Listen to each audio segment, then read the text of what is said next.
Hey there, listener. Welcome to the Deep Share Podcast. I'm your host, Andy Rouse, and for the last couple of decades, I've slowly been opening my eyes to a very different world than the one I grew up hearing about. And the more conversations I have with interesting people, the more mystifying this world becomes. So without further ado, let's get deep. We've got science to celebrate! Demons bliss out! After what, baby? Come on! There is rebellion in the wind. It will crush. Everything I've said is true. It's real. Dinosaur fossils? God put those here to test our faith. A damn lie. I saw them with my own eye. Did IQs just drop sharply while I was away? We did illusions, man! None of it is true!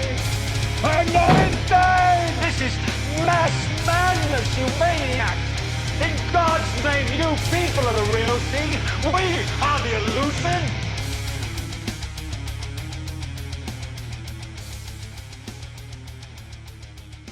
So, this is a Deep Share Strange Neighborhood joint project here, I guess you could call it.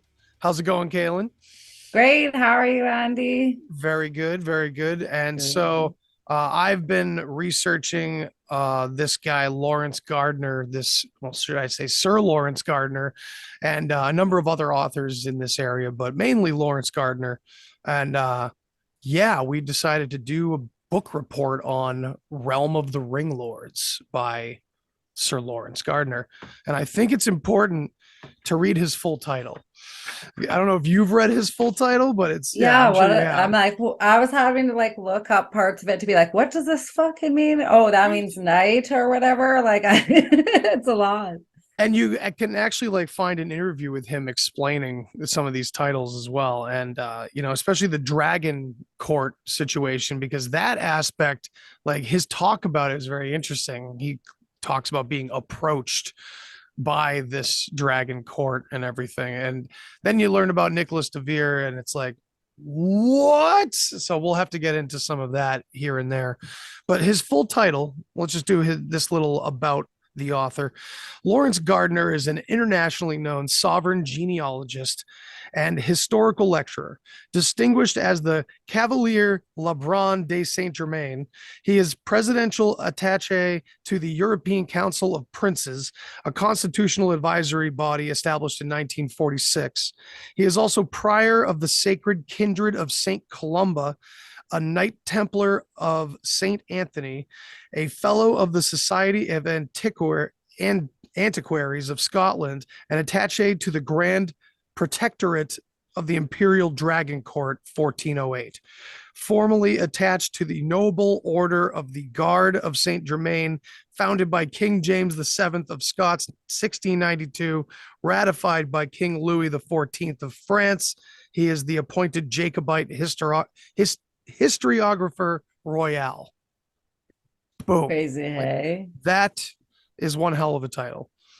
So can I just say something? Is he, I don't want to give away the whole, what we're going to talk about, but is he part of the bloodline or what? Because I don't quite know yet. That's what I'm I don't know. I'm sort of speculating that now. What happened for me was that I started looking into that, and then I got super sidetracked by Nicholas de Vere.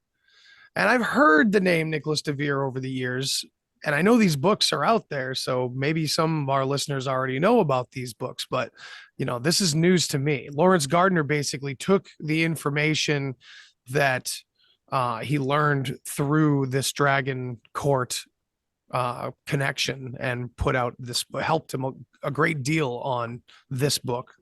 This was one of his latest, if not this wasn't his last, but it was one of his last books. He's been gone since 2010, I believe. I think he had one that released right as he died or around then, and then one right quickly after or something that were after this book, right? Is that right? Am I right? I believe so. Yeah, we can get the titles of those at some points as well. I was really lucky enough to speak to his wife, Angela, and it was really great to make that connection and kind of hear her perspective on some things. I guess they had quite a deal of kind of some bullshit runaround going on here in the States with like the publishing aspect of a number of his books. And that's why, he's not as widespread here in America. And, when I bring this guy up, not a lot of people have really heard of him right offhand. I honestly didn't know anything about him. And I thought it had something to do with Lord of the Rings, but like, I trust you. So I was like, okay, I'll do it. Like, I know that you have like a good perspective, but I was like, this seems weird, but I'm sure when I look into it, I'll be like super interested. Right. And what have you found so far? Have you been super interested so far? Oh my God. It's so crazy. So we just read like the preface and like chapter 1 and 2. Well, I don't know. Andy's probably read a lot more, but that's what I've read because I've honestly read them like 3 times now because there's just like so many little tangents I went on and like just things that have piqued my interest in little ways that I have to learn more about. And so I keep going back and reading and getting more and more. But wow, it's really mind blowing actually. And that's kind of why I wanted you to join me on this little journey, because I really appreciate the angles you take and the dedication to the research you do. You really go that extra mile, and you took notes for this and everything. Like, you're ready, and I knew that was going to happen. So I think this will be really enlightening for both of us with the different things that we've been looking into over the past couple of years. This will be cool. Also seems like we both kind of took different tangents already. Probably. Like we talked about like a little bit. So we kind of will have more to share with each other. Absolutely. And I really encourage everybody listening and watching to, chime in. If you have something to say, reach out to us. And, if you've made a connection that these guys, because that's the thing, this book is old now, it's old news, as they say, but it's filled with amazing information. But I think there's more to it. No one has every piece of the puzzle, but everybody has a piece of the puzzle, and I don't know if Laurence knew about Box Saga or half the stuff that it's crazy if he didn't. Because technically Eeyore had come out with the Box Saga, and it was floating around the alternative world since the 90s, so potentially he might have looked the other way too quick because he was busy as hell doing his own research. People that do this kind of research, man, it's hard to distract, but also I find that like, even if he doesn't know about Box Saga, the things that he talks about, it's like he knows kind of, he just might not know the saga side of it, right? Like I feel like he's like right in the same sort of arena of the historical things that Box Saga says. I mean, I don't know. It's only been 2 chapters, but I'm just like, whoa, I think it's leading right into it. Yeah. Yeah, I would agree. You're the expert on that, but compared to me, like I don't know anything really about it besides what you've told me. Fair enough. So yeah. That's what I'm trying to bring more light on, because like there is a huge Tolkien connection. There is a huge Lord of the Rings connection with the saga, and even if you let go of the saga, because I've decided like the best way to kind of frame the saga is that it really is a primer. It's a primer to everything, a hypothetical primer still to everything else that's unfolded. And that's why these kinds of texts are important to me, like the Ringlords, because he is talking about, like you said, talking basically about what the saga talks about, but the sagas talk about its own thing that's supposedly older. And when you put it in front of, or behind stories like this, these take on more of a life than they had before, in my opinion. So it lends them context in a way, like, Absolutely. or like shows a pattern of origin in a way, or whatever, right? Absolutely. That's that. It's like you can kind of see the ripple effect and where it came from almost. Yeah.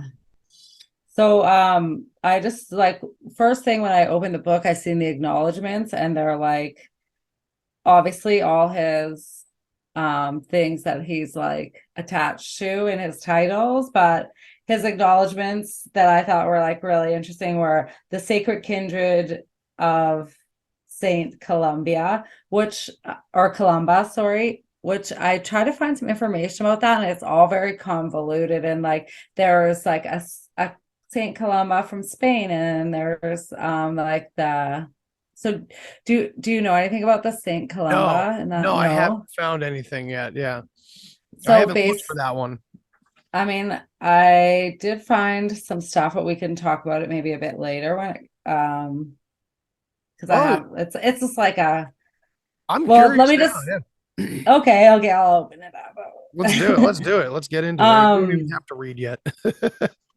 So I just like found a pretty random website because the like wiki and stuff, I don't know, it just seemed like it was misleading and being like making it sound like hearsay here, and it might be this Spanish saint, or it might, you know what I mean? Like it wasn't giving me a clear picture of like who the Saint Columba was. So then I found this other one, and it kind of was talking about, I think they used his book even for some of the stuff they found in it, but it says, do you want us to read this? It's like a little paragraph. Okay.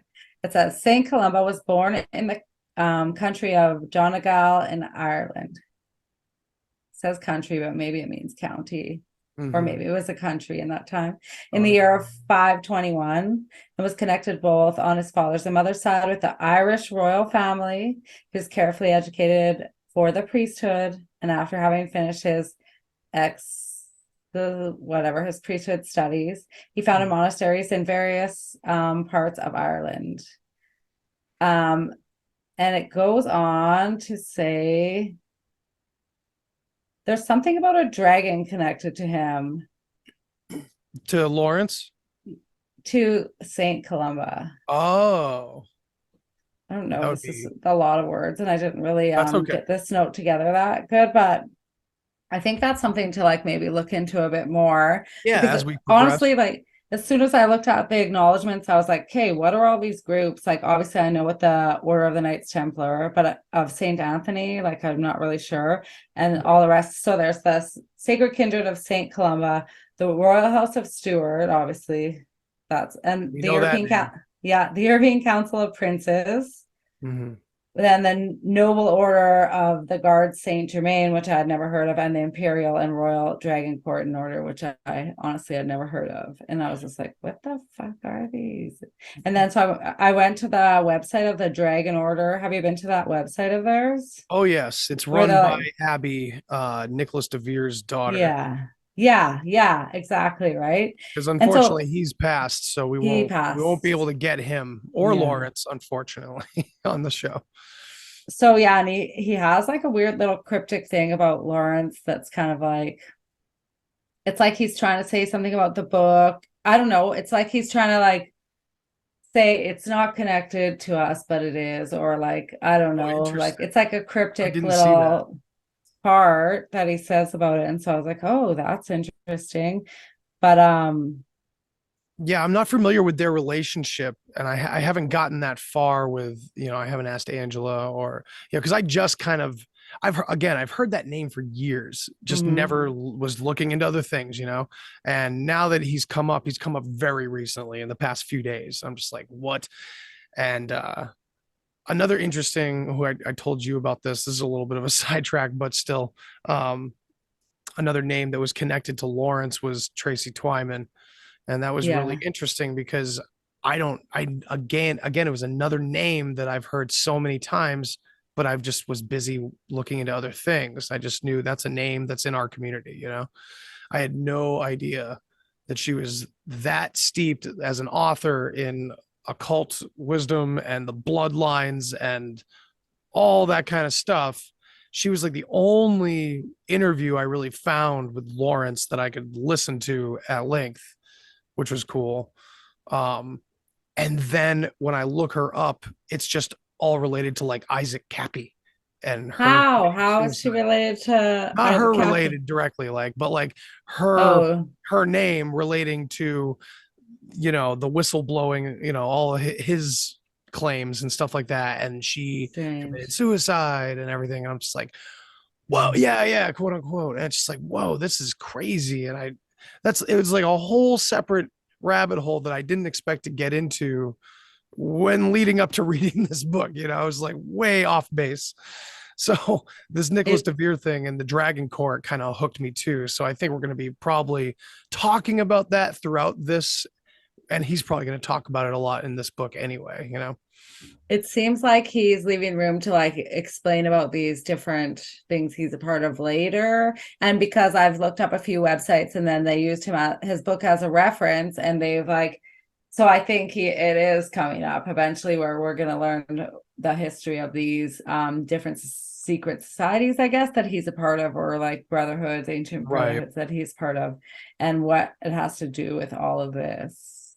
I mean, the princes, the Council of Princes, that one's the easiest one to explain because it's like a diplomatic thing within the European Union that he's a part of. Yeah. And it is a little shady how he describes it. Not that he's being shady about it, but that like the organization's existence is weird because it kind of sounds like they're the gatekeepers on behalf of the people, where like they like vote or make sure like that the people don't get subjugated to too much nonsense. That's kind of how he put it, which I'm sure is a very generalized definition of what they do. But yeah, it was just weird. Just weird. Hey, I'm not from England, so I don't know how these things work, you know. We don't have anyone on our side here in the United States government. So like, just for listeners, this book is basically like a book, I think, outlining the bloodline of the ancient kings, like the true rulers before they were usurped by the Catholic Church. And it's like oh, go ahead. No, you go. I was just gonna say it's like an uncloaking or like a decostuming of stories that we're all very familiar with, or themes and subjects. With so many things that were just like you wouldn't even think are related to it coming into play, and like even like what I was made that post about the horned skulls that were found. I feel like that's gonna come into this because like that leads kind of to Gilgamesh, and I think that is connected to this too, right? Yeah. I mean, so that's the thing. I've never read through the whole thing either. It's been like an encyclopedia here and there so that's the thing. What really hit me and made me go back and like become like totally enamored by his work was because of the Bach saga, because it led me to like taking away Ancient Aliens and trying to like dig through that stuff. That's what led me here. When I started to try to individually debunk certain groups of ancient aliens, that's when I started to come across his work and DeVere and a number of others. It's just like confirming all of it. Just crazy. And it's not easy to swallow for people. So it's not a distraction. Like this is so clearly like I can't even describe in words, but this is going to be great. Why don't we get to it, shall we? Yeah, let's get into it. All right, let's start the preface here. The myth and magic of the Grail quest. During these past years of my questing for the physical and spiritual aspects of the Holy Grail, it has become very apparent that the mythology and historical traditions of the Ring quest are equally compelling. Moreover, the time-honored quests of the Ring and the Grail are, in essence, one and the same, since they are both concerned with aspects of enlightenment and individual sovereignty. This similarity was commented upon in the 19th century by the poet Alfred Lord Tennyson and by the composer Richard Wagner, while in later times it has been supported by J.R.R. Tolkien, author of the popular trilogy The Lord of the Rings. Despite the observations of these noted researchers, however, it is a fact that the Ring and the Grail have generally been perceived to have separate identities, and their individual traditions are rarely discussed as being in any way mutually supportive. It is therefore the purpose of this book to bring the two mysteries together for the first time in one arena, and in so doing, to shed new light upon the historical truths which lie behind these enigmatic relics of sacred heritage.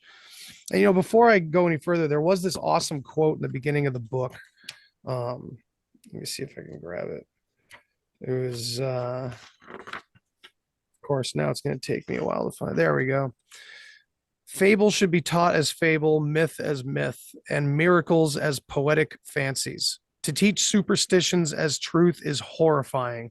The mind of a child accepts them, and only through great pain, perhaps tragedy, can the child be relieved of them. And that's from Hypatia of Alexandria from 370 AD. Ooh.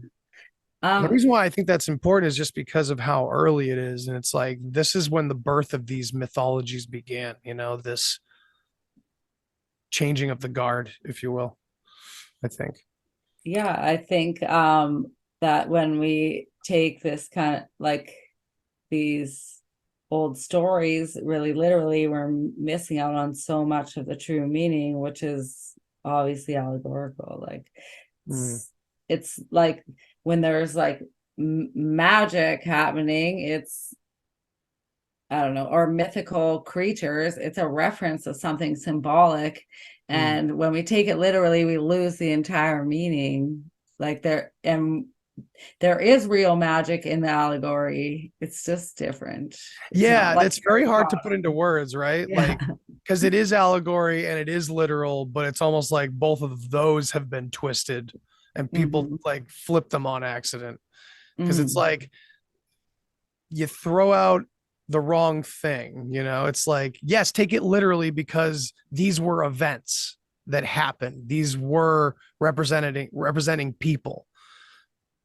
But they throw that out typically and keep the magical side of it, which is taking the magical part of it literally, like snake-headed people, instead of, yes, this is symbolic, but it stands for real people. Like that, and that's what gets thrown out typically. And by traditional skeptics, all of this is just primitive people being retarded and just making up their own fantasies on mushrooms.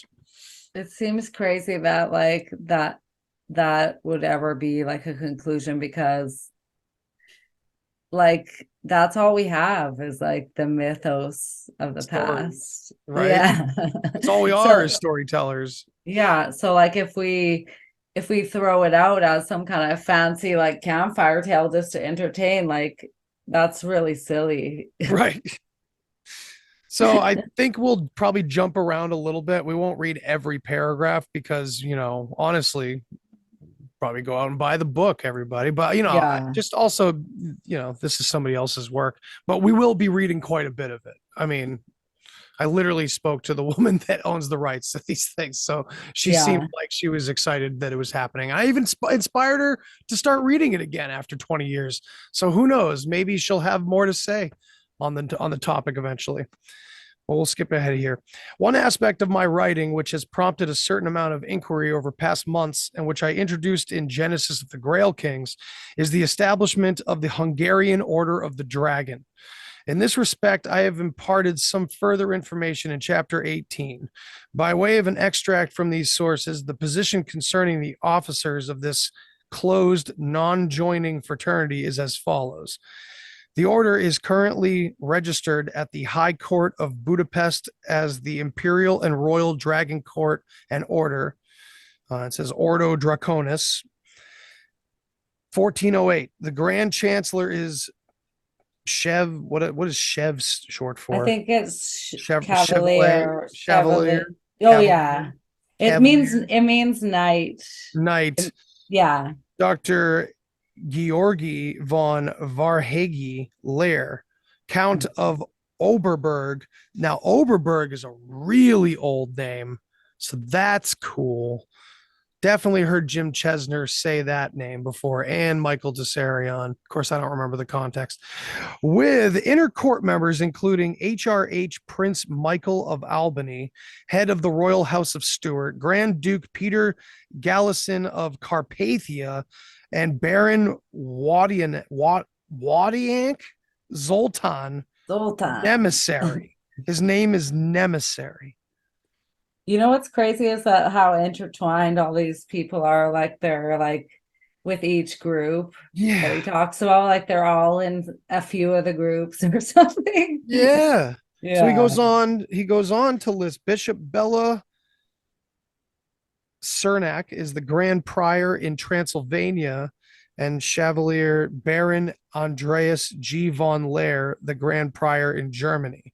Other notable members are Count Monsignor Laszlo Esterhazy, Chevalier Count Dr. Janos Zeki Telecki, and Chevalier Monsignor Laszlo von Galantal Esterhazy, Papal Chaplain Provost Parocus of the Maria Remedi Cathedral in Budapest, in Britain and the English-speaking countries, and the order resides within the Protectorate of the Royal House of Stuart, with the Grand Prior being Dr. Andrew von Zygmunt, Baron de Lemheny of the Hungarian Consulate.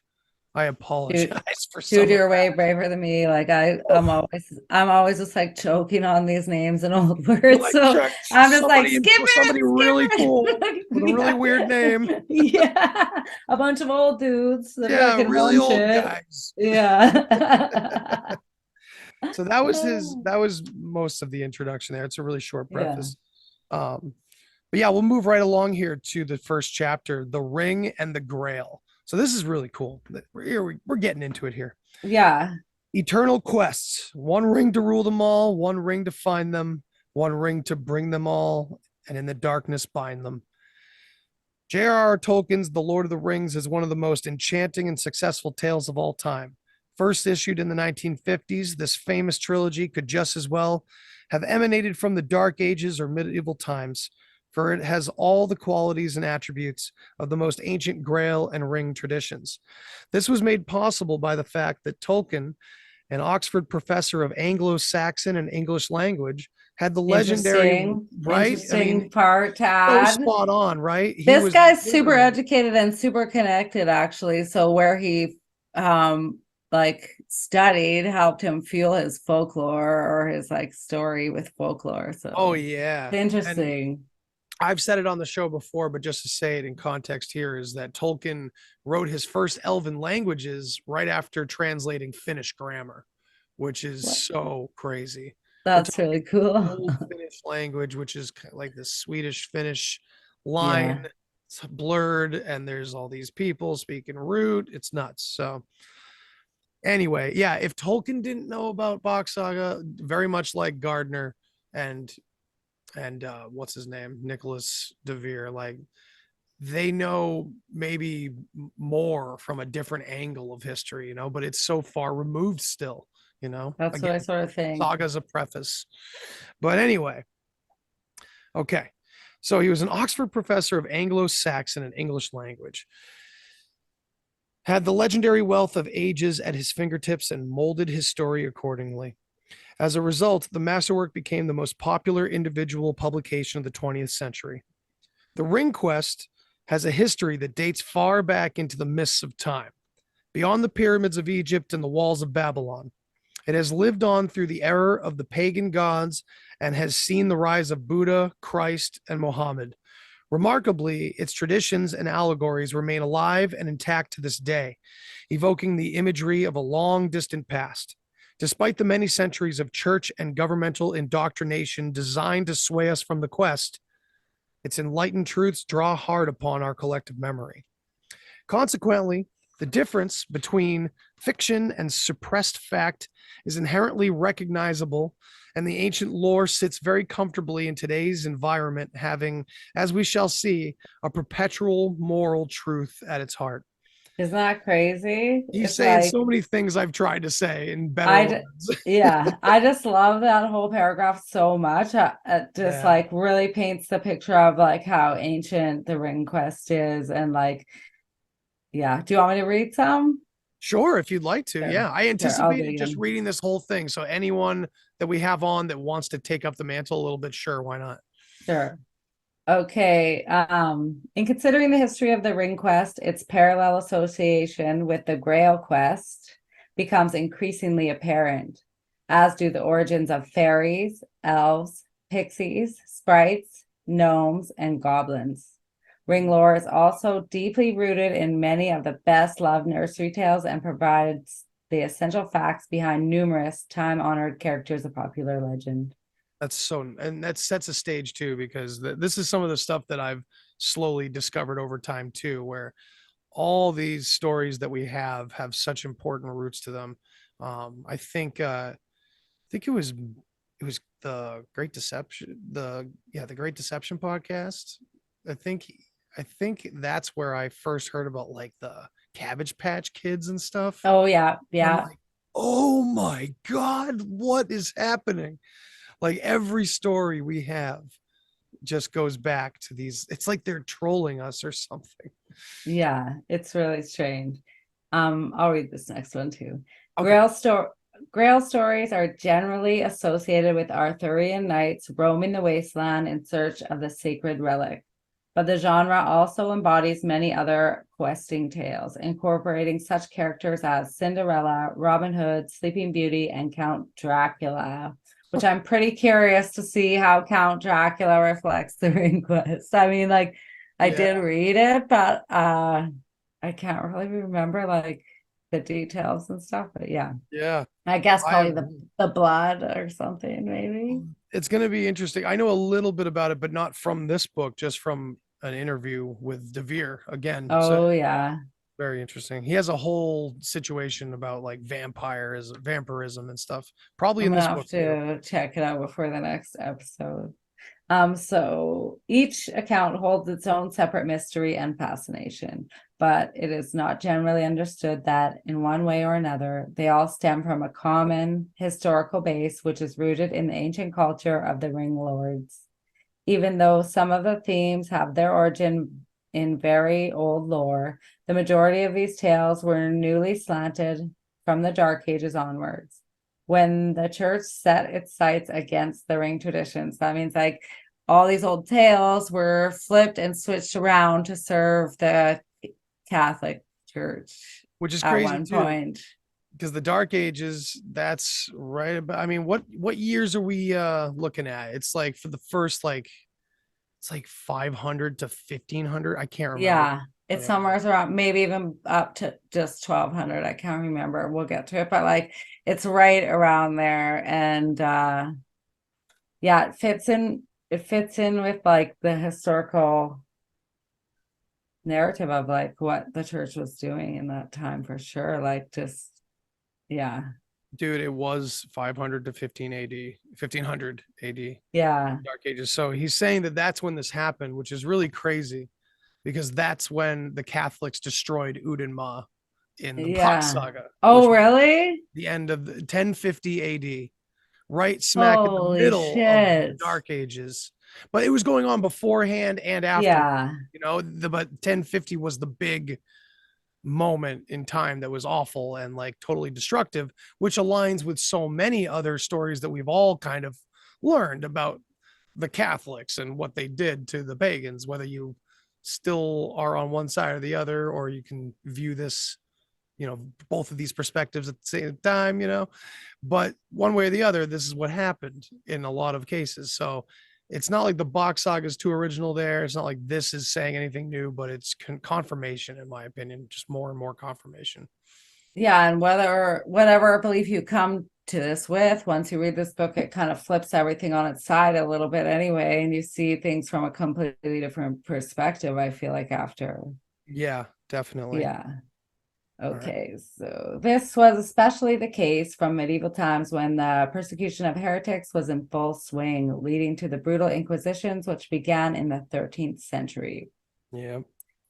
From the earliest of Sumerian and Scythian times, over 5,000 years ago, the abiding symbol of the Ringlord was the ring, a representation of wholeness, unity, eternity, often identified as an Ouroboros, a serpent clutching its own tail. Unreal. Which is very interesting, right? I mean, like, if you know anything about any kind of like Freemason art, alchemical art, any kind of like medieval symbolic, like the Ouroboros is like, I don't know, prevalent like all through absolutely history. And honestly, when I started hearing about like well, let me just read this part first. Sure. Yeah, okay. So then it says, With a cross positioned beneath the ring, it becomes a familiar device of the female, the Venus symbol. Alternatively, with a cross positioned above the ring, it becomes the masculine orb of sovereign regalia. With the cross positioned within the ring, it symbolizes the Holy Grail itself, identified as the Rosicrucius, the dew cup, or the cup of the waters. Hence, as confirmed by Professor Tolkien, along with the poet Alfred Lord Tennyson and the composer Richard Wagner, the Grail and the ring are closely affiliated and in some measures synonymous. Wow. So yeah, that's a bit, there's a bit to go over, I feel like, in that one. Oh yeah, absolutely. I'm like, so just like a little thing that kind of caught my attention is like I did this dig on the goddess Columbia. Do you ever hear of her? Like she was like actually really prevalent in early American history, and she was like the symbol of America, and there's all these statues of her at the World's Fair, and that's what kind of I started being like, who's this broad? Like, what is the statue of? And it took me a long time to figure it out and find it, but she is almost always holding like a circular lorith or a circle and like a staff of some kind. And I was like, oh my God, she is holding the symbols of the Grail or like the ring. Yeah. Yeah. And then as it goes on, it talks about more people in history that are like shown with these symbols, but like it's so thick in the culture. It's just like we're so numb to it because we don't even understand what the symbol is that we don't even notice how often the pattern's replaying. Yeah, especially with a symbol that simple. You know, the circle. I mean, this is like Bach too, right? It has those. Oh yeah, here, check this out. Yeah. Boom. You know, that's holy shit. Ancient, at least the Bach Saga version of the Ouroboros right there. Holy shit. Right? So holy. Exactly. It's nuts. It's like I'm not trying to compare everything to Bach Saga. I'm trying to use that as a keystone. But my God, it's just like over and over again, you know? But I do like those kind of like little things. It's like it kind of adds credence to or like gives credit to Bach Saga. And then it makes me want to go deeper in that and figure out more stuff. Because when like little bits like that connect it to this kind of stuff, it's really interesting. It's like what we're reading is like very little known history. And so if it's connecting all the way with Bach Saga, it's really cool. Like, yeah, it's intense. I mean, yeah, of course you have to have that, like, you have to like suspend disbelief and kind of trust Bach Saga and just say, hey, let's see if we put this first, does it work? Yeah. You know, and how does it work? You know, when we got to bring in like human behavior and how things it's very complicated because there's so much missing. And I think if we all just, stormed the Vatican, maybe we could. Yeah. But okay. I will continue here. Sure. The Rosicrucius emblem is recorded as far back as 3500 BC in Mesopotamia, and it has long been the distinguishing device of the Sangreal, which is the blood royale or Holy Grail, whose supporters became known as Rosicrucians. And I've always known Rosicrucian to mean Rosy Cross. I'm not sure if he's going to mention it here, but yeah. Though traditionally referred to by the church as the Mark of Cain, this device is in fact the original and longest standing mark of sovereignty. Are they calling it the Mark of Cain to discredit? Make it look bad? Yeah. Is that why? I think yes. And then also the opposite. Like, I think to me, that lines up historically. Yeah. But if they're they use all of it as a way to discredit heathenism and paganism for sure. Yeah. Even the word devils is like derogatory and like just trying to demonize even demon, right? Like, yeah, all of these things are used inappropriately. So I mean, if fairies an allegory, the demon is obviously And fairies or not like, even you know that what I far mean? off, Like, as Laurence is going to yeah, explain much better than this, but it's like, yeah. man, all right. So anyway, so that is crazy, the Mark of Cain, though, because the research I'm trying to do into like where the hell these Proto-Indo-Europeans came from, and it's nuts. Okay. Though traditionally referred to by the church as the Mark of Cain, this device is in fact the original and longest standing mark of sovereignty. In Mesopotamia and Egypt, the early kings of the succession were called dragons because they were anointed with the sacred fat of a large monitor called the mushus or Can I messe. can I talk about this for a sec? Yes, the sacred crocodile, right? So yeah, I actually was like, what the fuck are they talking about? Because like I had I just never heard didn't of a know. fucking I sacred was like, crocodile. so then I found this like little blurb that kind of like talks about the crocodile thing. Okay. So I'll just read this little part. When we consider the etymology of the Hebrew word Messiah, according to several sources, Messiah is derived from the ancient Egyptian word messe, same as what we just read, meaning crocodile. Apparently, the pharaohs were anointed during their wedding ceremonies with crocodile fat, which was believed to offer sexual potency and fertility. Messa, sorry, go ahead. No, I'm just Yeah. Mesa fat was the Egyptians' version of Viagra.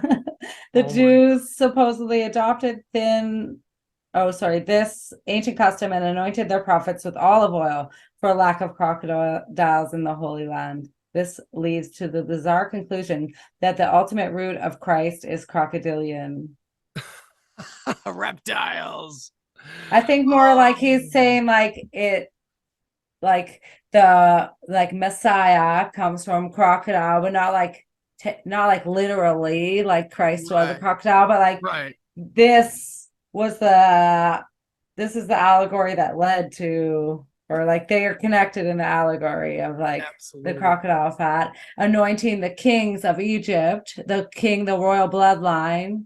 Yes. And Christ is, I guess, the guy Jesus Christ was actually part, I think he says this in the book, it was part of the royal bloodline, and that was his like superpower only. Da Vinci that Code is about Laurence Gardner, basically. Yeah, that's what I'm starting to figure out. I'm like, this is like, what the fuck? Like all these places and stuff are in the Da Vinci Code, and I'm like, I gotta watch it again. Like, you do, and then you'll just like take all the notes on how many things they don't talk about. You know what I mean? Yeah, the Da Vinci Code where they skip the good bits. Oh yeah, yeah. Oh yeah. So check this out. It's amazing everything you just read in context with this next part. Okay, so they were called dragons because they were anointed with the sacred fat of a large monitor, blah, blah, blah, Messiah. See figure on page 7. From this derived the Hebrew stem MSSH, which gave rise to the verb Mashiach, to anoint. Thus, the kings were also called messiahs, messiahs, anointed ones. In the Gaelic world, the overall kings of kings were known as pendragons, head dragons. And from the earliest times, they were also styled ringlords by virtue of their rings of office, which symbolized divinely inspired justice. Although the messianic bloodline of the Sangreal is believed to descend from Jesus and his family, the fact is that the Grail dynasty began more than 3 millennia before the Gospel era. As a hereditary emblem, the Rosicrucis represented the matrilinear blood of the messianic succession held within the Vasuterine chalice, the womb of the Grail Queen. The dragon, being emblematic of wisdom, was the epitome of the Holy Spirit which moved upon the waters of time, while the Grail was the perpetual blood of the succession. Originally called the Graal in Old Mesopotamia, the maternal blood of the Rosicrucis was said to be the nectar of supreme excellence, and the Greeks called it ambrosia. Now, Dan and I have talked about ambrosia, and Yake, we've talked about this in relation to Bach Saga when things changed from seed to blood. Yeah, okay. So I tried looking into ambrosia, and I think like generically they just say, oh, it's the food of the god. There's like Nectar the of the ambrosia gods. and the nectar, and they call it, now they say it's two different things. The ambrosia is the food and the nectar Right. is the drink. But I think like originally it was just one thing, which was the blood of the kings. Am I right? Yeah. Yeah. Well, Yeah. it's the Okay. blood of the kings, but so yeah, Box Saga has a different And precursor to it, is it because but they yes. drink blood? I Because don't know about that. I don't think so. They're talking about the lineage, like the bloodline, you know what I mean? At okay, least in okay. this context right here, what we're reading now. There's definitely parts where they drink blood. I'm gonna tell Oh, you. fair enough. Yeah. No, And that's so the I'm just thing. like, what the fuck? Like, Well, yeah, you were saying before we were recording that the lines between like the good guys, the bad guys, the underdogs, the overlords, like it all kind of shifts gears all over the place, you yeah, know?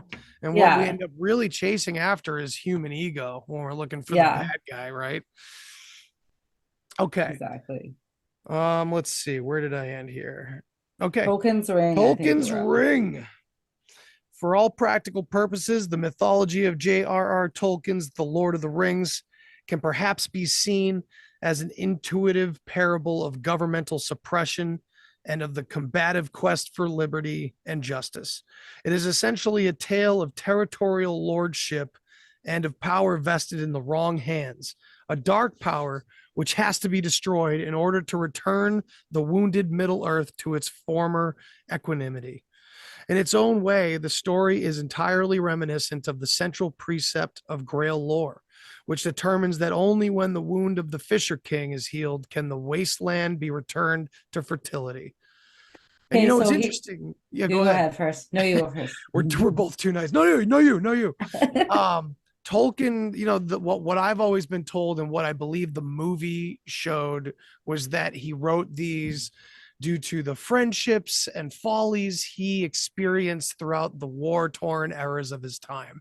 And I feel like maybe that was a small part of it, or maybe that's something he would have publicly said, perhaps. It's just I tend to agree with Laurence because even before I found this book, I knew Tolkien had something to do with that ancient shit, you know?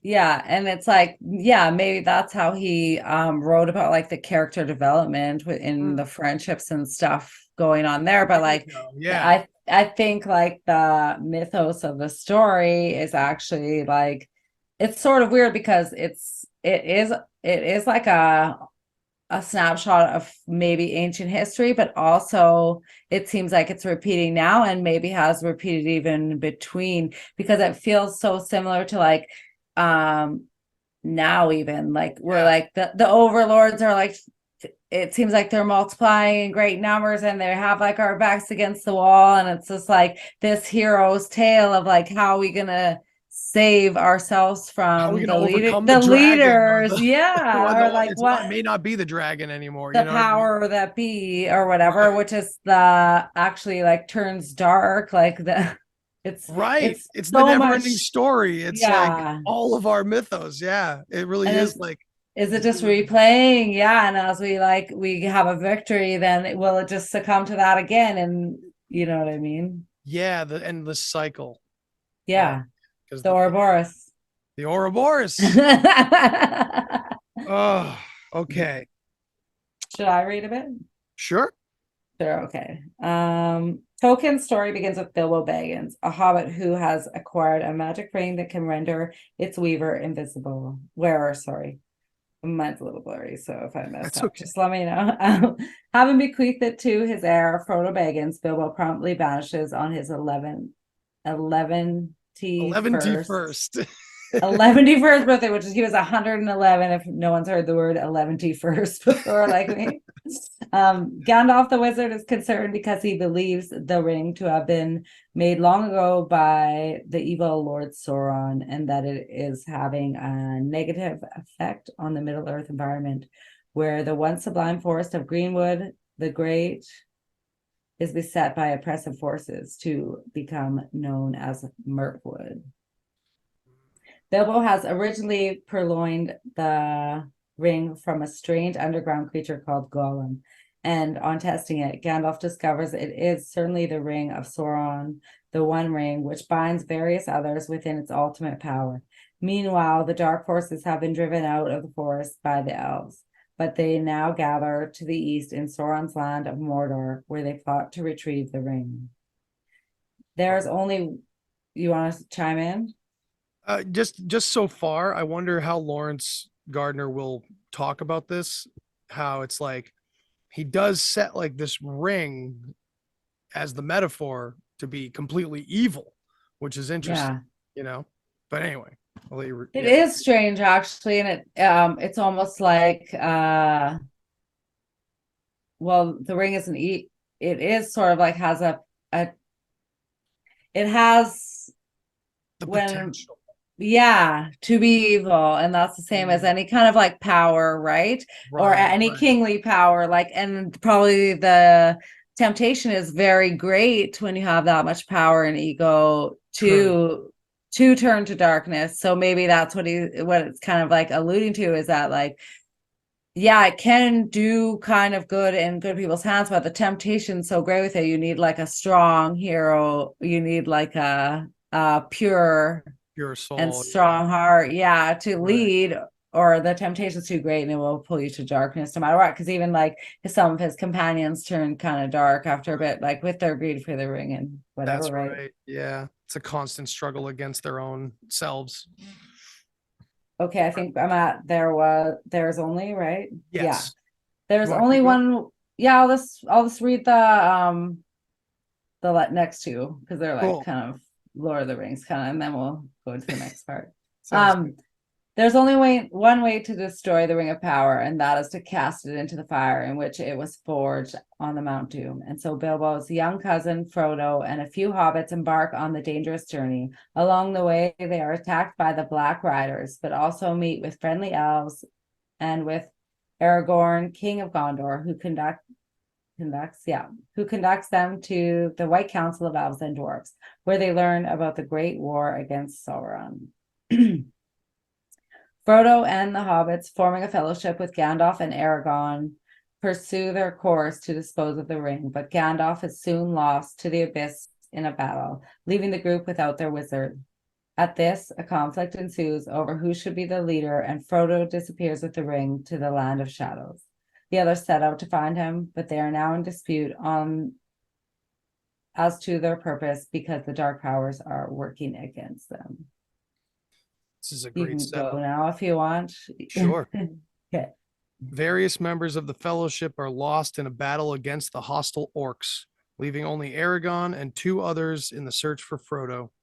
Later, they meet again with Gandalf, who has returned from the underworld to defeat his one-time chief, the wizard Saruman, who has joined forces with the dark powers and the orcs.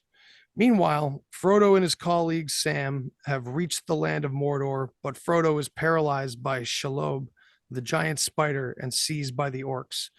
In Aragorn's land of Gondor, the regent Denethor is preparing for war against the forces of Mordor, but Sauron's magic is too powerful and Gondor is overrun. Saved only by the timely return of King Aragorn and his rangers, Sam, in the meantime, has managed to rescue Frodo from the orcs, and the pair make their way to the Mount of Doom with the ring on Frodo's finger. But the ring now has Frodo in its grasping power, and he cannot hurl it into the hellfire. The strange golem, whom Bilbo had first encountered, then reappears to take back the ring. He bites off Frodo's finger, but slips and topples headlong into the inferno. And so the ring is finally returned to where it was forged, at which the Mount of Doom erupts in a final blaze of destruction, and Sauron's dark land of Mordor is demolished for all time. On returning home, after a meeting with Gandalf and Aragorn, the hobbits Frodo and Sam find their shire in the grip of the wizard Saruman, but he is soon overcome and the land is restored. With the Great War and its era of darkness at an end, Frodo and Gandalf then join together for the last time as they leave Middle-earth and sail westward to the white shores beyond the sea. It's I just want to talk about it. Yeah, please. It's just it's really crazy actually, just like what I've never really looked at the Lord of the Rings like this, and just how much it kind of like what's that guy's name? Saruman, right? Saruman, yeah. He's the gray or whatever, or Saruman the He's whatever the other Saruman's wizard, right? he's in charge of the wizards basically, and he's supposed So to be good. Yeah. yeah, he used to be good, and then he turned to the dark side, and that's just kind of what I'm saying. Like the the temptation to evil is great, and even good people that are trying to lead others are swayed to like darkness, and it's just so the allegory is so just relevant. Yeah. In the Relevant. way more relevant than I ever really like noticed just watching the Lord of the Rings. Yeah. It's funny how often you see it now, like anything you watch from like classical literature, classical movies, the theme is always this. It's just nuts how enigmatic it is, you know? All right. So the Ring of Justice. Historically, the ring was a symbol of perpetually divine justice, which was measured by the rod.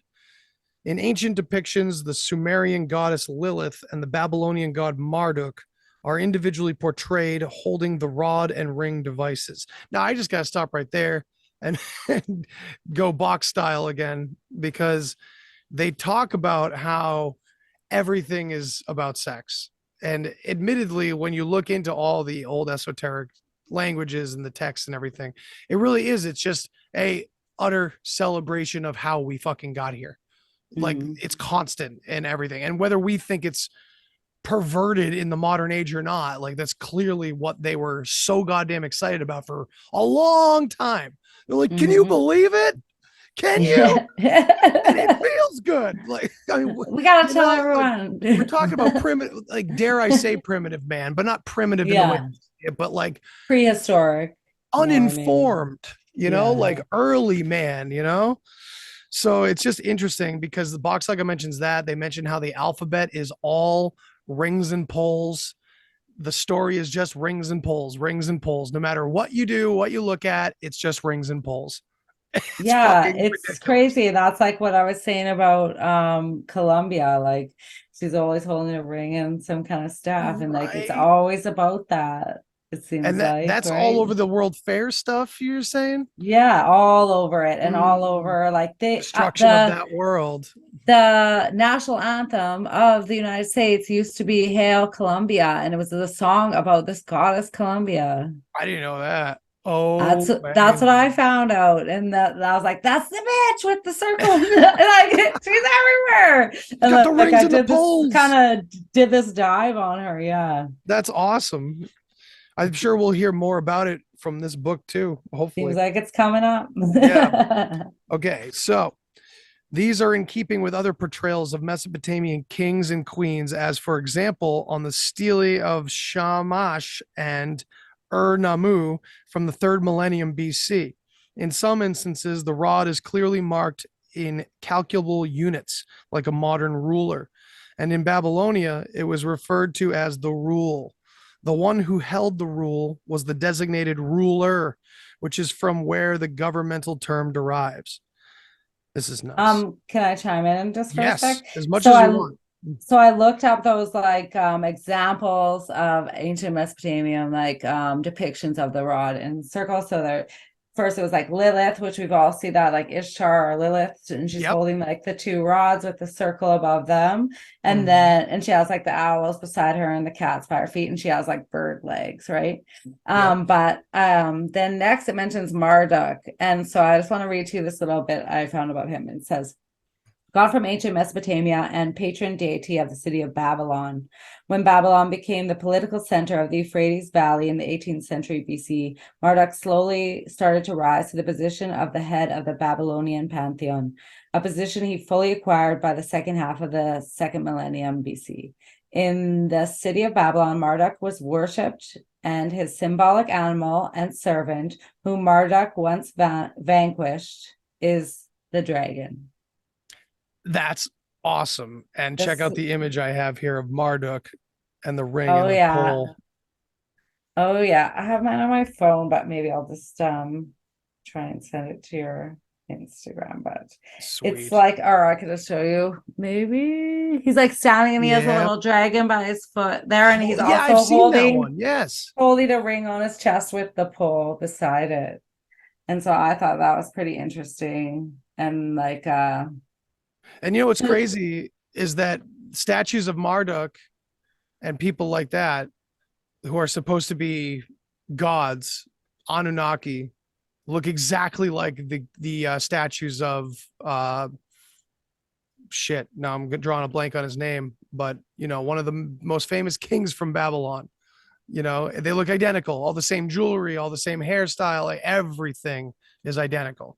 and you know Gods what's and interesting? They also look a lot like these ancient depictions of like what people call mer people with the guys with the tails. They look yes, exactly like that. And I was thinking like Fisher King, maybe. Like, does that yeah, like it kind absolutely. of connects? The Fisher, Or like I just even love like all the how sea it's connected people to this references. dragon. Yeah. Everything sea people. Like I mean, maybe I'm being too liberal about it, but yeah, I hear Fisher King and you look into that, it's these goddamn sea people. And they were Yeah. seafaring, and that was like, and if keeping in mind the Bok Saga says that when they left the ice, like they were forced to, they were they were already seafaring supposedly anyway, because of the interconnected society all across the globe. But after ice time, it was basically all sea travel. So that's pretty Had cool. to be, right? Yeah. Okay, where are we? Do you want me to go next? No, it's all good. I'll keep reading for a Okay, little yeah. bit. I'll finish All this right. portion. Yeah. Thank you, though. Yeah. All right. From around 4000 BC, the ring was a primary device of the Anunnaki gods, who were recorded as having descended into ancient Sumer and were responsible for the establishment of municipal government and kingly practice.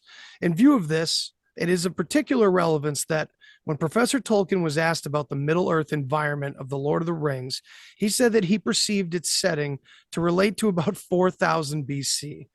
The pot of soup, the cauldron of the story, has always been boiling, he said, and to it have continually been added new bits. In this respect, the root of Tolkien's popular tale was in accordance with his Anglo-Saxon scholarship, extracted directly from Saxon folklore and was not actually new in concept. Indeed, the early Saxon god Wotan, Odin, the equivalent of the Sumerian god Anu, was said to have ruled the 9 worlds of the rings, having the 9th ring, the One Ring, to govern the 8 others. The contested ownership of the One Ring, as related to the Lord of the Rings, is little different to the enduring quest for the Holy Grail. They are both quests for the maintenance of sovereignty, but in both fact and fiction, the ring and the Grail are each seen to be misappropriated by those who perceive them as weapons of power. Hence, it has been imperative in the respective stories that access to the Grail is protected by difficult questions, just as it was essential to keep the One Ring from the evil Sauron of Mordor. As the generations passed from ancient Mesopotamian and Egyptian times, the ideal of dynastic kingship spread through the Mediterranean lands into the Balkans, the Black Sea regions, and Europe. But in the course of this, the crucial essence of the old wisdom was lost, and this gave rise to dynasties that were not of the original kingly race. Instead, many were unrelated warrior chiefs who gained their thrones by might of the sword. The sacred culture of the ancients was, nevertheless, retained in the messianic line of King David of Judah, whose significance, as detailed in Genesis of the Grail Kings, was in his pharaonic heritage, not in his generally portrayed descent from Abraham and the Shemite strain. It was because of this particular inheritance that David's son, Solomon the Wise, was enabled to create his Egyptian-style temple project in Jerusalem. This led to a Holy Land revival of the pharaonic and one-time Mesopotamian Rosicrucius movement at a time when Egypt was beset by foreign influencers, first from Libya, Nubia, and Kush, and then from further afield. Resultantly, the traditional marriage arrangements of the pharaohs and princesses gave way to diplomatic alliances. Can we just backtrack for a sec? Sure. So I actually like made a mark that I want to talk about and like see if you could tell us how this relates to Box Saga Cool. on page 6, like halfway down. Mhm. Or yeah, about halfway down it says, indeed, the early Saxon god Wotan, Odin, the equivalent of the Sumerian god Anu, was said to have ruled the 9 worlds of the rings, having the 9th ring, the One Ring, to govern the 8 others. And so like isn't it like a concentric ring? You tell us. How does Box Saga relate? So there's interesting connections here because first of all, there is like one ring to rule the rest, where the Allfather sat at the North Pole. That was their concentric ring society caste system. The concentric rings were different castes. So in Box Saga, at the very tippity top in the center in Hell, you have the Box, right? They're in charge of everything, but they're also called the Acer people. Now, what's interesting is many, historical scholars know what the word Acer means because it refers directly to the gods, the Asgardian gods. And they just say, oh, yeah, that's just the gods. That's the fictional, So they were called Acer. They were also called pirouette, which is interesting because what is a pirouette? Like You're doing a dance move where you're spinning around completely in a circle on the tip of your toe. So they are in the center of the top of the pole. So where else? Okay, so and it's like bloodline, right? So they're like the royal bloodline at the center of the ring. Basically, yeah. Ring. But so this predates bloodlines. Like we followed the mother, not the man. Like we followed the matriarchal lineage when we're talking Box Saga, especially in Paradise Time. That's equivalent to the esoteric writings about goddess worship and the sacred feminine. Box Saga claims, oh yeah, that comes from us too. So yeah. What were you gonna ask? I was just gonna say like the matriarchal like lineage is Laurence kind of talks about this, I think, coming up here quite a bit in all of his books, actually. Yeah, for sure. I mean, again, with the Da Vinci Code, the sacred feminine was a huge part of that book, and they kind of glazed over it in the movie a little bit, but it was there. But the other interesting thing is that, not to say that again, he doesn't know Box Saga, right? We got to think of it like Box Saga is this very small story that was not allowed to be talked about publicly, supposedly, until 1987. So all these stories just existed without it, but it fills in a big piece. But it's interesting that it's one ring to rule over the 9 total, or 8 others, but 9 in total, where that like 9 doesn't really ring true, like ring like a connection to Box Saga. 8 does, because there's 8 powers. They call these 8 powers, and I can't give it to you right now, but I like that we're doing a series because we think of things and we can kind of come back to them. The 8 powers are absolutely represented in other traditions as well, just called different things. So that's a really interesting part of it. But yeah, Box Saga was like the one ring to rule over the rest, I guess you could say. But after Ice Time, when all of that fell apart, and like the Box Saga claims that's when the white people showed up from the loss of pigment, loss of melanin from the Arctic conditions, it formed 3 distinct, or they eventually formed or separated into 3 distinct white races. Three Arctical races. And they said there was 10 tropical races that were untouched by the ice, and that eventually they would make contact with again. Of course, no one remembered anybody by that time. The Box Saga kind of tells this story as if it's like you could tell it in a 2-hour movie, and it's like this guy, and he gets trapped in the ice, and then he gets out and he goes back to the world. But we're talking, when we hear these family names, we're talking about generations and generations, of every part of that story, leaving the ice. That is clearly generational storytelling, because how long did that natural process take? So it's a whole, Okay, let's get back to this. Where Okay. are we here? Okay. And this Oh is cool. I yeah, wish I could show the book to the audience here just because there's of my book. how many great pieces of artwork are in here, of Ahura Mazda. Well, I'm calling it Ahura Mazda, but let's see what Laurence says about it. He says underneath this image, it says Ringlord at the Persepolis in Persia from a stone relief of Ahura Mazda associated with the Sumerian Enki. Absolutely. And you look at that picture of Ahura Mazda, and anyone can look up the ring, the winged ring, as it's called today is the winged sun disk, which either way doesn't matter because we're talking about the original sun worship anyway. The figure, man, he looks pretty Middle Eastern, but he looks like the Anunnaki. That's what they all fucking look like, man. Enki and everybody. Yeah, and he looks just like all these kind of ancient gods and these fish people, and like he just has feather tail, but like if you just Right. drew like the scales on that, he would look the same as those too. It's really strange. And he's sitting in a circle, but he's holding the other circle as Yeah, he's well. holding the other circle, and I guess you could say like the ring is. I mean, the rod is kind of represented by Mhm, the top of the wings, for maybe. sure. All right, let's keep going here. Yeah. In 525 BC, Egypt was conquered by the Persians, whose kings were subsequently ousted by Alexander the Great of Macedonia's army in 332 BC. This led to the Greek dynasty of the Ptolemies and the well-known Queen Cleopatra VII.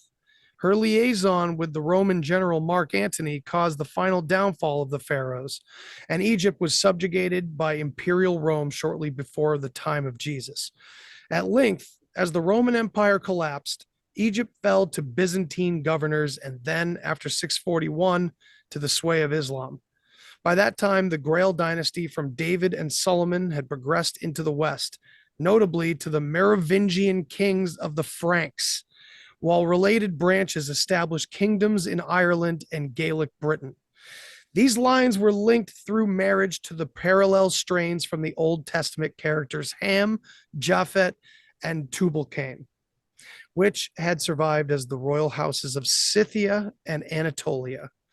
And the families had forged their own marital links with the early princesses of the Egyptian succession.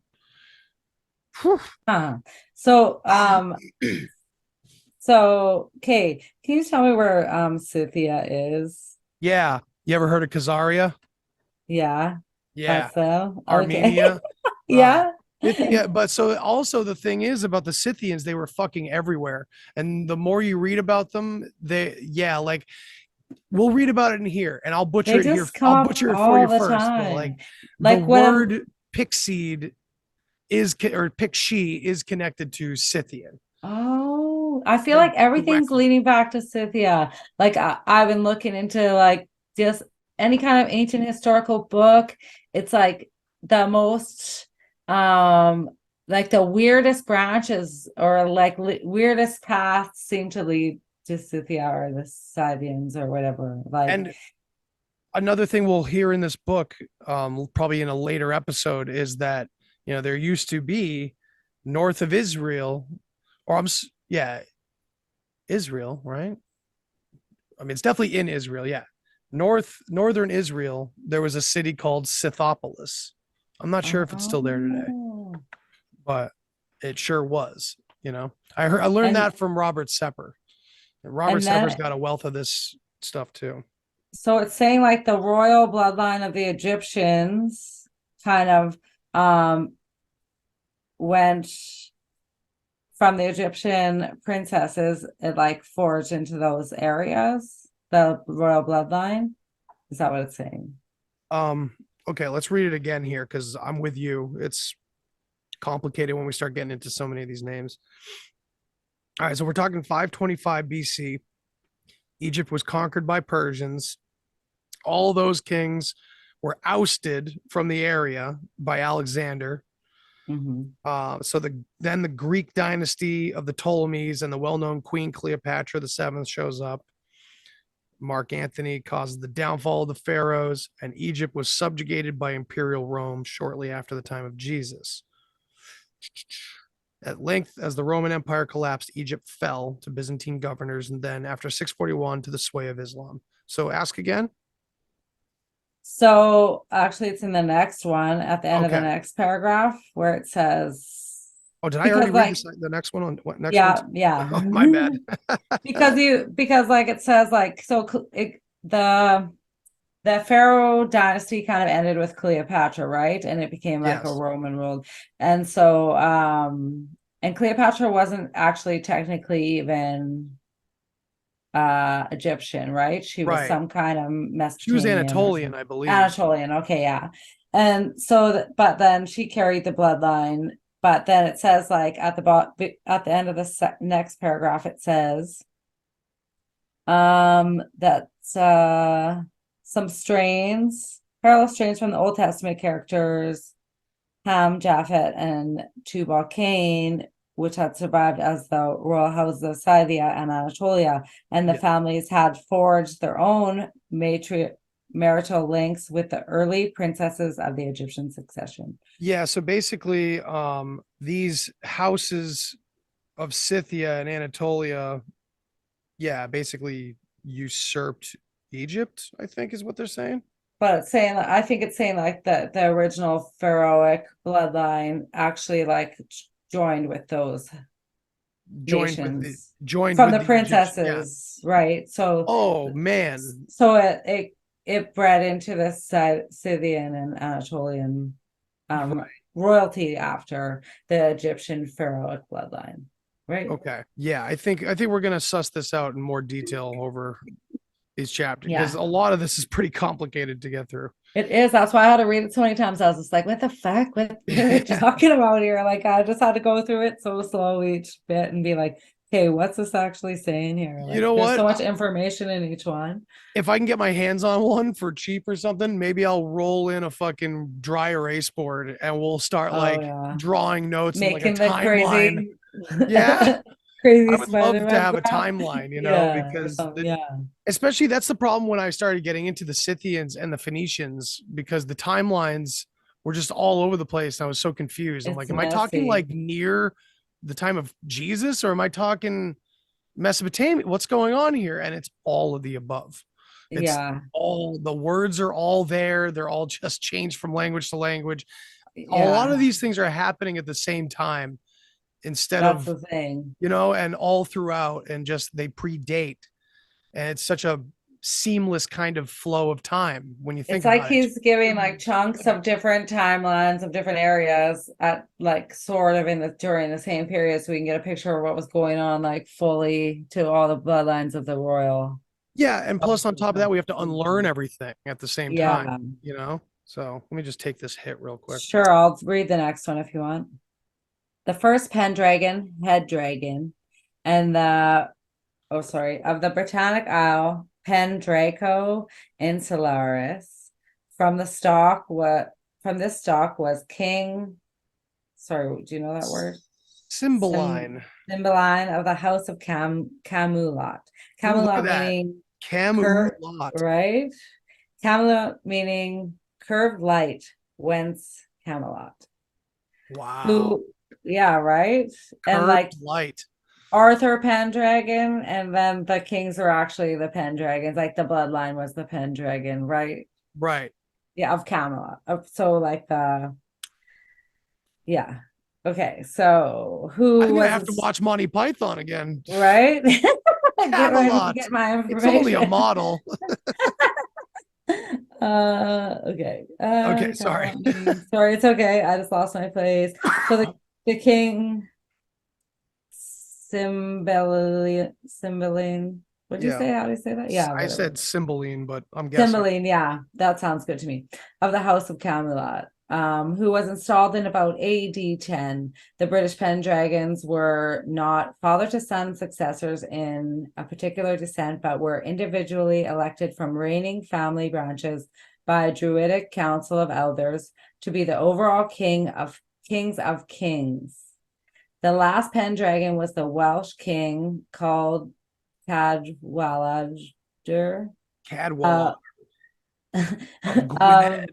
Gwynedd is not funny. Who died in 664.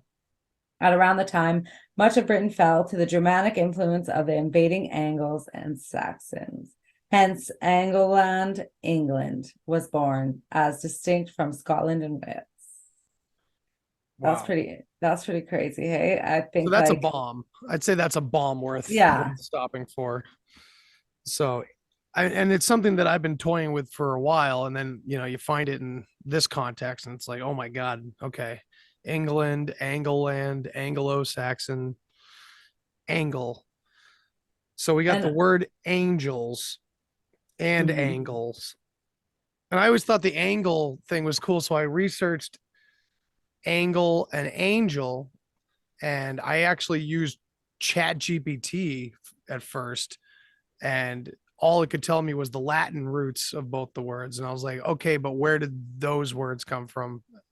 And then it finally gave me the Phoenician, that angel and angle come from the same Phoenician root, of course, which is hey? fucking nuts. Because I mean, maybe this is a stretch, but we're talking about the architects, the builders.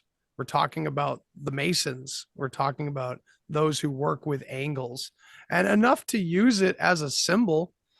They use you know what I mean? So who's to Mm-hmm. say that that isn't part of it, Yeah. That's crazy. Yeah. And also like just how many words relate back to words in the Arthurian Grail legend, and like so many words in that just paragraph like would redirect you to angle or like things that like it's sort of telling of like these old tales and stuff, and how where the root of each part of the story comes from and what the allegory like represents when you see these words and these ancient kings names and things, and it relates all to the whole story in different ways. And I got to give our fake historians credit, or whatever the fuck was going on back then. Like, they had to make this one hell of a tale to like kind of cover the unbelievably amazing story that is true about our history. You know what I mean? Like, this is mind blowing when taking it for like what it is. And no wonder they created the whole supernatural cover over it, because that's the only thing that's going to distract us from it. You know what I mean? I don't know. You know what I'm saying? Like, Yeah, this it's is because so we too can mind take blowing. like the magical part literal, and then we are not like looking in the etymology of the words and names ever to find the actual truth behind the tale. It They tells can a just totally like different shift story. it a bit, yeah, and make it mean something completely different, and then Right. we lose the important meaning of it. Same as like the Bible Yeah, and we stuff, lose the like you know what I mean, we like lose the meaning, and we misappropriate things, and mhm. we're taught what extraordinary and magical are supposed to mean, instead Then of we being able to acknowledge how fucking extraordinary and magical our history is, you That's it. know? And we lose like what real magic is. It's like it drowns it out. Yeah, big time. So this is, to me, this is the most important psyop on the planet, but I'm not being Yeah. censored, so maybe not. Yeah. I mean, Whatever. maybe it will be after we've been talking about these names and things. Dun dun dun. Once we post his name in the episode bio, we'll be screwed probably. Right, right. It's okay. I'm pretty shadow banned already around, so whatever. Whatever, par for the course. All right, You go ahead, yeah. sure, yeah. This coincided with Byzantium's loss of Egypt to the caliphs, and following the last Roman emperor in AD 476, a whole new governmental structure had evolved in the West.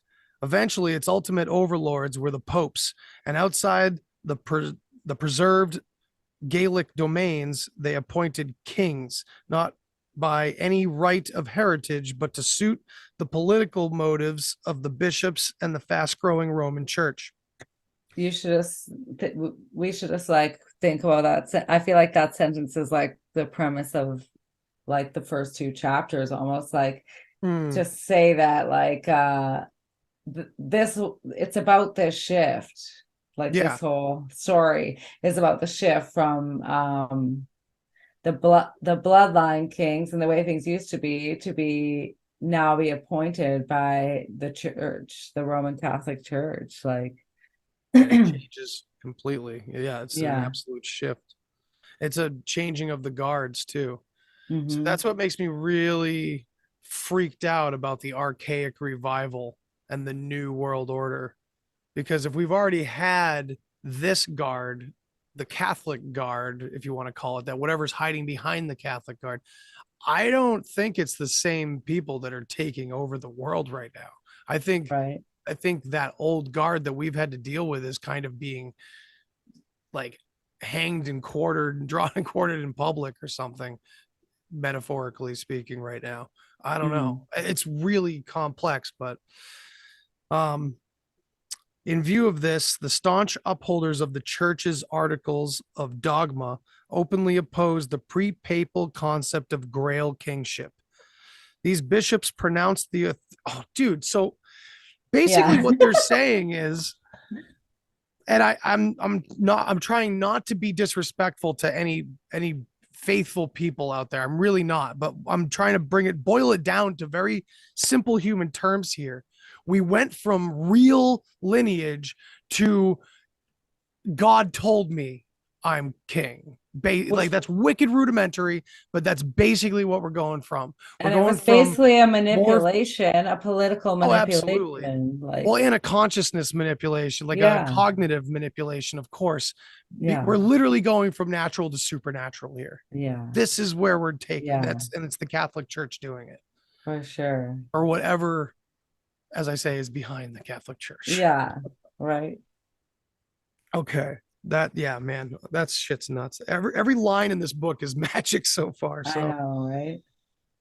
these bishops pronounced the Arthurian romances heretical and blacklisted the prophecies of Merlin in 1547 at the Council of Trento in northern Italy.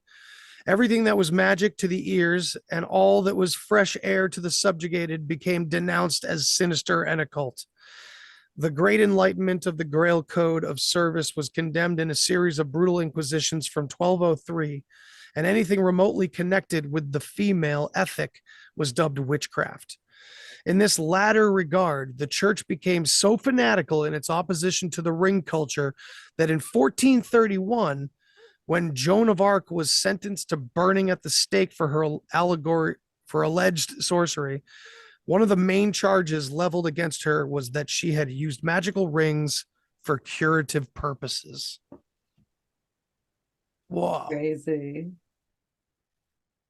It's like just to like demonize the ring. Dude. Right? Yeah. It's so crazy. Now, keep in mind, from the Box Saga perspective, this is about 500 years after the destruction of Udenma, the third Ragnarok. This was the first destruction caused by human, which was the Catholic Church. Supposedly, they made a giant ring around Udenma, which is 250 kilometers in diameter. They had this massive army assembled in Middle Europe, and they surrounded Udenma and just closed the circle, like everyone's favorite gaming style now, Battle Royale, where the map just starts getting smaller and there's just fire beyond it. And so they just burned and killed everything alive. And it's just crazy how this parallels, It's crazy. Okay. The Sacred Hallows. I think we're going to finish on chapter 1 today because this is, and I think we're realizing how lengthy this endeavor might be, but hey, I'm willing to go the distance if you are, man. There's just so many interesting footnotes, Adam Kara, so I just want to talk about it all, and as long as it takes is as long as it takes. Hell yeah, I like the attitude. Yeah. I hope the listeners and viewers are enjoying this so far too. Yeah. But either way, we're doing it. So. Right? We're doing it anyway. Get on board. In all the Grail romances and in the Tales of the Ring, the message is relentlessly clear. In the wrong hands, both the ring and the Grail can bring disaster. Yes. The power of the ring has to be withstood, otherwise it will enslave its master, whereas the Grail will retaliate with a vengeance if misused. Either way, The moral is the same in that ultimately power is self-destructive when achieved through selling one's soul. Consequently, the ring can be a halo or a crown, but it can equally become a noose. From the 1930s, Adolf Hitler's fanatical obsession with finding the hollows of Grail Castle was a prime example of this misconceived notion of power. In his search for the Hallows, the Fuhrer of Germany obtained an ancient lance said to have been used by Charlemagne, which he insisted was the spear of Longinus the centurion, the spear which pierced the side of Jesus at the crucifixion. This he reckoned was the sacred spear of destiny, so revered in Grail lore. With this in his possession, Hitler was confident that his empire would be as strong as that of Charlemagne, but legend had it that after many great victories, Charlemagne was doomed to defeat from the moment he lost his magical weapon. In Richard Wagner's opera, Parsifal, this powerful imagery is conveyed when the old knight Klingzor promptly disappears from the mortal plane on hurling the hallowed spear at Percival. And so it was that on 30 April 1945, the very day when the American 7th Army under General Patton seized the lance from Nuremberg Castle, Adolf Hitler, in the grip of such forceful and consuming lore, accepted defeat and shot himself. Today, the lance resides in the Hofburg Museum, Vienna. Now, two things here. We don't know if Hitler's dead. I'll just say that. Yeah, that's what I died there, you know. First of all thought, but yeah, he did. I mean, he did lose the war on that day, right? I guess supposedly. Second interesting thing is that when Patton turned it over to the Hofburg, I think it was within a week he was dead. Really? Got into a car accident where he was in the back passenger seat, and he was the only one who was not only injured, but the only one that died. Whoa. Yeah. So that is weird. That is weird. So it's like it can bring you glory, but as soon as you lose it, you lose everything. So sorry, I was muted. It's okay. I was like, what? I think he's coughing and talking. Yeah. I'm all congested. It's so humid in my studio and I can't get rid of it. It's horrible. It's like it can give you everything, like all the power and all the glory, but as soon as you lose it, you lose it all. Well, because it's like a farce almost. It's like sounds like a house of cards when you do it this way, you know. Mm-hmm. All right. In the 13th century Grail romance Parzival by the Bavarian knight Wolfram von Eschenbach, the questing Parzival first sees the mysterious spear dripping blood from its point at a ceremony in Grail Castle. The sight of it causes much consternation among the knights, who explain that it represents the forces which kill the higher spirit in man. Also, its appearance, when carried, signifies that the Grail quest has not yet been fulfilled. Whether or not the spear of Charlemagne, eventually acquired by Hitler, was indeed this biblical spear of the crucifixion has long been a matter of debate. That apart, it does seem to have an extraordinary history which, according to Liutprand, a 10th century bishop of Cremona in northern Italy, can be traced back to the ownership of Constantine the Great and to various other kings and emperors to become known as the imperial lance. That's crazy because that's the word they use in Saga too, to describe the sword, the penis. They also describe that there is a lance within the earth that like basically makes the poles and everything. It meets at the poles. And it's a ball with a lance, and that makes ball lance, ball lance.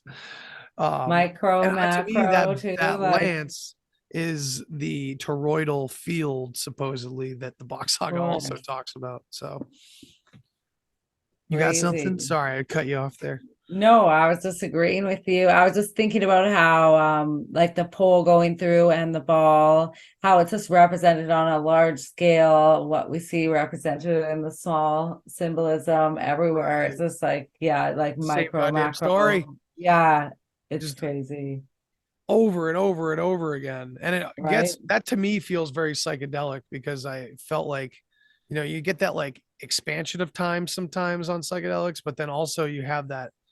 I had a crazy experience of like living and dying, not like painfully or anything, but like just the A concept whole that life. that life was just this blip of breathing in and out. And like every time breathing in and out, it was like a new life or something like that. It was just chaotic. Consciousness was chaos. It was terrifying almost. And it's like Yeah, all you see everywhere you look. It's almost like you ever seen Being John Malkovich? yeah, Remember when he goes into his own head and everyone is himself everywhere he yeah, goes, and everyone just yeah. says Malkovich, Malkovich, Malkovich, Malkovich. Oh my It's God, I forgot almost about like what that. we're doing as humans without even realizing it. We're just expressing this same thing over and over and over and over again. Even though here, as like humans in duality, everything is individual and multiplied and looks different, and looks unique. But like underneath it all, it's all just this one damn story.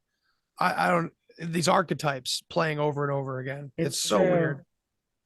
Okay. It's true. And we loop in so many ways, like on like as I was saying, like eras of time, but we are like looping emotionally with our in our relationships, and we're projecting the Right. same things over and over that are just ourselves that we're watching. Yeah. I mean, So like I don't know if I'm making sense, but no, I you kind of absolutely understand are. what you're saying. It's Yeah. you're echoing exactly my point. Like, yeah, this is history, this is mythology, but the symbolism that we're talking about, we're trying to get to the root of, is consciousness. It's spiritual. It's like on every level of reality. It's language. Yeah, it permeates all of it like a fractal. Hmm. So we're basically at the near the end of the chapter here. Here, if you want, I'll read this next part about the Sure. Under the tarot or tarot whatever. card, it Yeah. is interesting that they're showing the tarot card. Another thing So that Box Saga claims ownership of or origin of in their root language, the Ta Ro means, I can't remember what it means, but yeah, it breaks down to and, an expression. and so I think this card is a magician. Yeah. So the Yeah. magician, the magi, and he has Right. all the symbols of the Grail Hollows, which I had to look Yeah. up what the Grail Hollows were, but it's like the four symbols of the Grail, right? Makes you think of the So Deathly Hollows from Harry Potter a little differently, right? right? Yeah. And At like least the symbolism. it's definitely repeats. There's a lot of symbolism in those movies for Oh sure. yeah. Oh yeah. Okay, Well, the so return of Sauron is the return of Voldemort. I mean, oh yeah, it's so yeah. paralleled. The In the return of the repeat White of the Walkers, cycle, there it goes the return again. of the White Walker King in the Game of Thrones. Like, Yeah, yeah, the Ice dude, King or whatever. Yeah, yeah, dude. that's right. Okay, so Okay. it shows the Magician Tarot card, and then it goes, whether applied in fact or fantasy, the concepts of the ring and the grail was such that it inspired hope for the social and natural environments. The grail hollows, the sword, chalice, platter, and spear were traditionally regarded as tools of princely service, but when presumed to be weapons of power, they would always, one way or another, destroy the wielder from within. So that is actually interesting because it's like they're regarded as the tools of princely service, but Right. when presumed to be weapons of power, like when used for personal gain, then they become a destructive force. Dude, talk about the Um, ultimate rightful duality there of like living in service to others versus living for the self. It's just same it's damn theme. it's crazy too because I just read the Bhagavad Gita, and it's talking about Oh, like how service works, and like when you're in true service, there's no desire for an outcome, no right. expectation for an outcome. You don't do it for an outcome, whether it's for someone else or whatever. You do it for the act of doing, and that's it.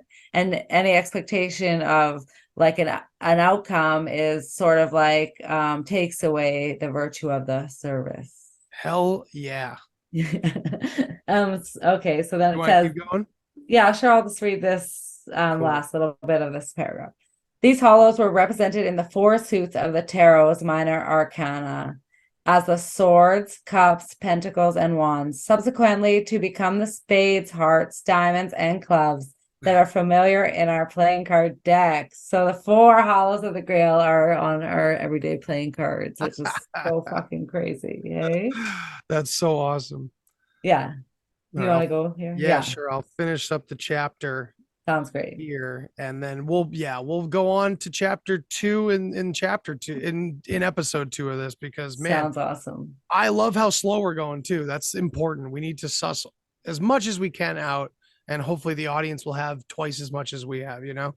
Yeah, I think if you don't go this slow and like just pick apart these little bits, it misses so much of the context, because like so many little words can get lost just like grazing over paragraphs, and like they're really important actually if you dig them out. Some of these things we are going to have to like read twice and 3 times. For sure.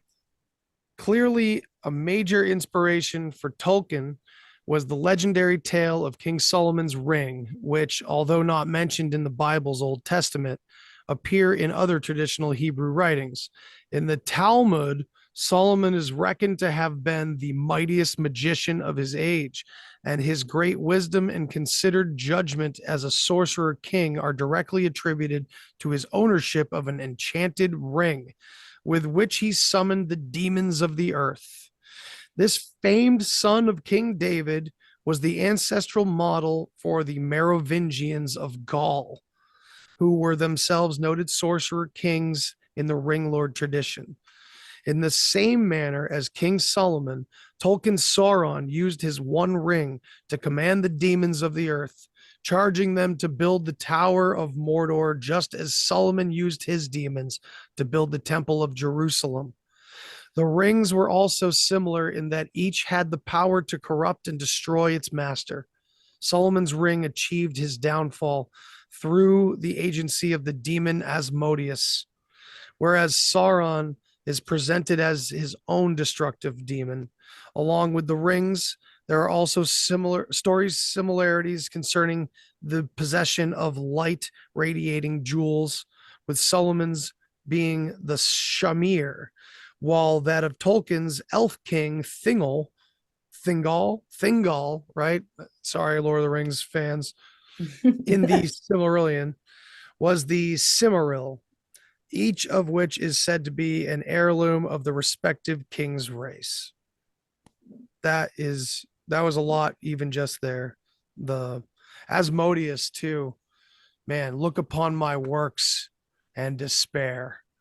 Like, that story itself is epic.